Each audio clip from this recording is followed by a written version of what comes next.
A series of unfortunate events, the Reptile Room. Chapter 4.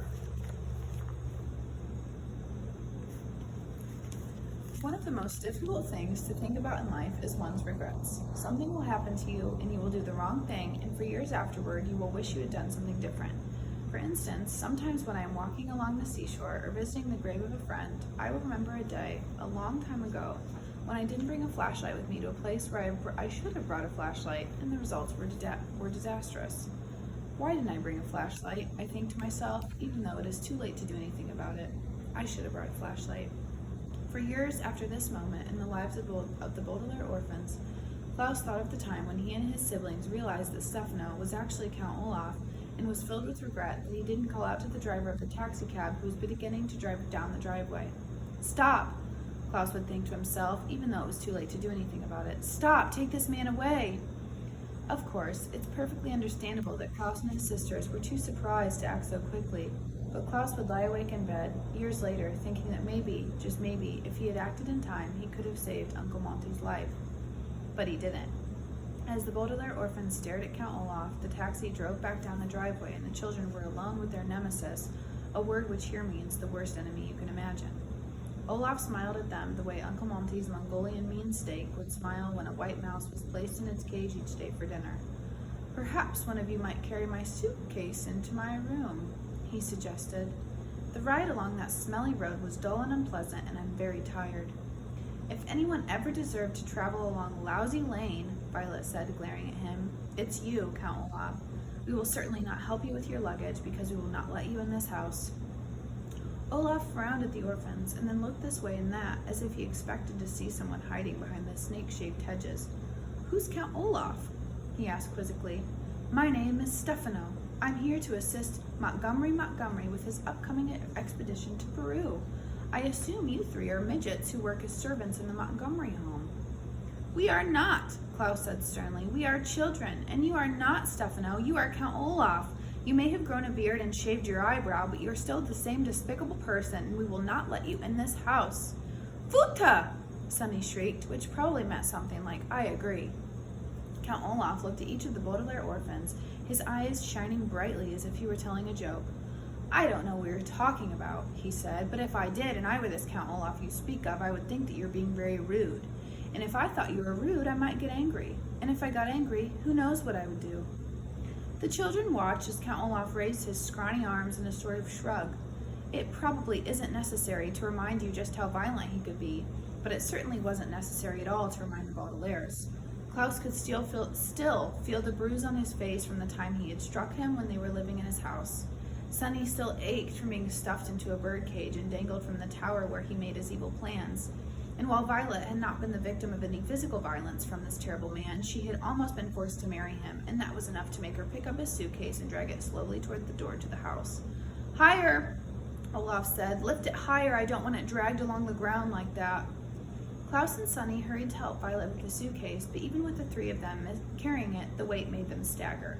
It was misery enough that Count Olaf had reappeared in their lives just when they were feeling so comfortable and safe with Uncle Monty. But to actually be helping this awful person enter their home was almost more than they could bear. Olaf followed closely behind them, and the three children could smell his stale breath as they brought the suitcase indoors and set it on the carpet beneath the painting of the entwined snakes. "Thank you, orphans," Olaf said, shutting the front door behind him. "Now, Dr. Montgomery said my room would be waiting upstairs. I suppose I can carry my luggage from here. Now run along. We'll have lots of time to get to know one another." "We already know you, Count Olaf," Violet said. "You haven't changed a bit." "You haven't changed either," Olaf said. "It is clear to me, Violet, that you're as stubborn as ever. And Klaus, you're still wearing those idiotic glasses from reading too many books. And I see little Sonny here still has 9 toes instead of 10. "Foot!" Sonny shrieked, which probably meant something like, "I do not." "What are you talking about?" Klaus said impatiently. "She has 10 toes, just like everybody else." "Really? That's odd. I remember that she lost one of her toes in an accident." His eyes shone even brighter, as if he were telling a joke, and he reached into the pocket of his shabby coat and brought out a long knife such as one might use for slicing bread. "I seem to recall there was a man who was so confused by being repeatedly called the wrong name that he accidentally dropped a knife on her little foot and severed one of her toes." Violet and Klaus looked at Count Olaf and then at the bare foot of their sister. "You wouldn't dare," Klaus said. Let's not discuss what I would or would not dare to do, Olaf said. Let us discuss rather what I am to be called for as long as we are together here. We'll call you Stefano if you insist on threatening us, Violet said, but we won't be together in this house for long. Stefano opened his mouth to say something, but Violet was not interested in continuing the conversation. She turned on her heel and marched primly down the enormous door through the enormous door of the reptile room, followed by her siblings. If you or I had been there, we would have thought that the Baudelaire orphans weren't scared at all, speaking so bravely like that to Stefano and then simply walking away. But once the children reached the far end of the room, their true emotions showed clearly on their faces. The Baudelaires were terrified. Violet put her hands over her face and leaned against one of the reptile cages. Klaus sank into a chair, trembling so hard that his feet rattled against the marble floor. And Sunny curled up into a little ball on the floor, so tiny he might have missed her if he walked into the room. For several moments, none of the children spoke, just listened to the muffled sounds of Stefano walking up the stairs and their own heartbeats pounding in their ears. "How did he find us?" Klaus said. His voice was a hoarse whisper, as if he had a sore throat. "How did he get to be Uncle Monty's assistant? What's he doing here?" "He vowed that he'd get his hands on the Baudelaire fortune," Violet said, taking her hands away from her face and picking up Sunny, who was shivering. "That was the last thing he said to me before he escaped. He said he'd get our fortune if it was the last thing he ever did." Violet shuddered and did not add that he'd also said that once he got their fortune, he'd do away with all of them. She did not need to add it. Violet, Klaus, and Sunny all knew that if he figured out a way to seize their fortune, he would slit the throats of the Baudelaire orphans as easily as you or I might eat a small cookie. "What can we do?" Klaus asked. "Uncle Monty won't be back for hours." "Maybe we can call Mr. Poe," Violet said. "It's the middle of business hours, but maybe he could leave the bank for an emergency." "He wouldn't believe us," Klaus said. "Remember when we tried to tell them about Count Olaf when we lived there? He took such a long time to realize the truth, it was almost too late. I think we should run away. If we leave right now, we can probably get to town in time to catch a train far away from here." Violet pictured the three of them, all alone, walking along Lousy Lane beneath the sour apple trees with the bitter smell of horseradish encircling them. "Where would we go?" she asked. "Anywhere," Klaus said. "Anywhere but here. We could go far away where Count Olaf wouldn't find us and change our names so no one would know where we were, who we were." "We haven't any money," Violet pointed out. "How could we live by ourselves?" "We could get jobs," Klaus replied. "I could work in a library, and you could work in some sort of mechanical factory. Sunny probably couldn't get a job for her age, but in a few years she could."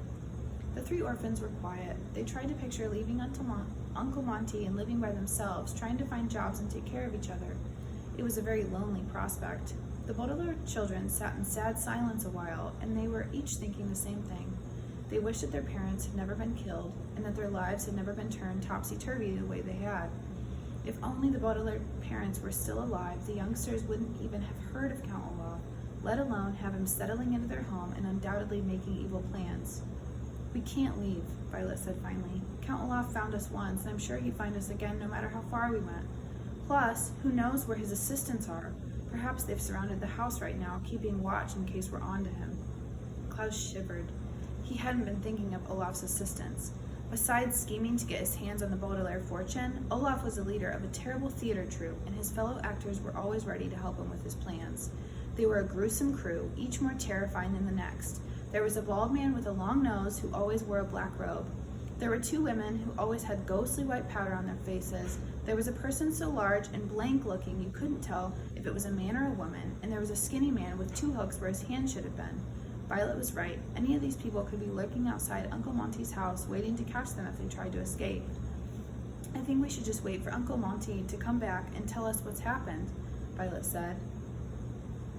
"And tell him what has happened," Violet said. "He'll believe us. If we tell him about the tattoo, he'll at least ask Stefano for an explanation." Violet's tone of voice when she said Stefano indicated her utter scorn for Olaf's disguise. "Are you sure?" Klaus said. "After all, Uncle Monty is the one who hired Stefano." Klaus's tone of voice when he said Stefano indicated that he shared his sister's feelings. "For all we know, Uncle Monty and Stefano have planned something together." "Minda!" Sunny shrieked, which probably meant something like, "Don't be ridiculous, Klaus." Violet shook her head. "Sunny's right. I can't believe that Uncle Monty would be in cahoots with Olaf. He's been so kind and generous to us, and besides, if they were working together, Olaf wouldn't insist on using a different name." "That's true," Klaus said thoughtfully. "So we wait for Uncle Monty." "We wait," Violet agreed. "Tojo." Sunny said solemnly, and the siblings looked at one another glumly. Waiting is one of life's hardships. It is hard enough to wait for chocolate cream pie while burnt roast beef is still on your plate. It's plenty difficult to wait for Halloween when the tedious month of September is still ahead of you. But to wait for one's adopted uncle to come home while a greedy and violent man is upstairs was one of the worst waits the Baudelaires had ever experienced. To get their mind off of it, they tried to continue with their work, but the children were too anxious to get anything done. Violet tried to fix a hinge door on one of the traps, but all she could concentrate on was the knot of worry in her stomach. Klaus tried to read about protecting oneself from thorny Peruvian plants, but thoughts of Stefano kept clouding his brain. And Sunny tried to bite rope, but she had a cold chill of fear running through her teeth, and she soon gave up. She didn't even feel like playing with the incredibly deadly viper. So the Baudelaires spent the rest of the afternoon sitting silently in the reptile room, looking out the window for Uncle Monty's Jeep and listening to the occasional noise from upstairs. They didn't even want to think about what Stefano might be unpacking. Finally, as the snake-shaped hedges began to cast long, skinny shadows in the setting sun, the three children heard an approaching engine and the Jeep pulled up. A large canoe was strapped to the roof, and the back seat was piled with Monty's purchases. Uncle Monty got out, struggling under the weight of several shopping bags, and saw the children through the glass walls of the reptile room. He smiled. They smiled back, and in that instant, when they smiled, was created another moment of regret for them. Had they not paused to smile at Monty, but instead gone dashing out to him, they might have had a brief moment alone.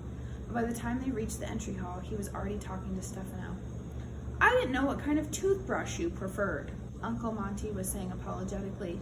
"So I got you one with extra firm bristles because that's the kind I like. Peruvian food tends to be sticky, so you need to have at least one extra toothbrush whenever you go there. "Extra firm bristles are fine with me," Stefano said, speaking to Uncle Monty but looking at the orphans with his shiny, shiny eyes. "Shall I carry in the canoe?" "Yes, my goodness, you can't carry it in by yourself," Uncle Monty said. "Klaus, please help Stefano, will you?" "Uncle Monty," Violet said, "we have something very important to tell you." "I'm all ears," Uncle Monty said. "But first let me show you the wasp repellent I picked up. I'm so glad Klaus read up on the insect situation in Peru, because the other repellents I have would have been no use." Uncle Monty rooted through one of the bags on his arm as the children waited impatiently for him to finish. "This one contains a chemical called—" "Uncle Monty," Klaus said, "what we have to tell you really can't wait." "Klaus," Uncle Monty said, his eyebrows rising, "it's not polite to interrupt me when I'm talking. Now please help Stefano with the canoe, and we'll talk about anything you want in a few moments." Klaus sighed, but followed Stefano out the open door. Violet watched them walking toward the Jeep as Uncle Monty put down the shopping bags and faced her. "I can't remember what I was saying about the repellent," he said a little crossly. "I hate losing my train of thought." "What we have to tell you," Violet began, but she stopped when something caught her eye. Monty was facing away from the door, so he couldn't see what Stefano was doing. But Violet saw him stop at the snake-shaped hedges, reach into his coat pocket, and take out the knife. Its blade caught the light of the setting sun, and it glowed brightly like a lighthouse. As you know, lighthouses serve as warning signals, telling ships where the shore is so they don't run into it. The shining knife was a warning too. Klaus looked at the knife, and then at Stefano, and then at Violet. Violet looked at Klaus, and then at Stefano, and then at Monty. Sunny looked at everyone. Only Monty didn't notice what was going on. So intent was he on remembering whatever he was babbling about wasp repellent. "What we have to tell you," Violet began again, but she couldn't continue. Stefano didn't say a word. He didn't have to. Violet knew that if she breathed one word about his true identity, Stefano would hurt her brother right there at the snake-shaped hedges. Without saying a word, the nemesis of the Baudelaire orphans had sent a very clear warning.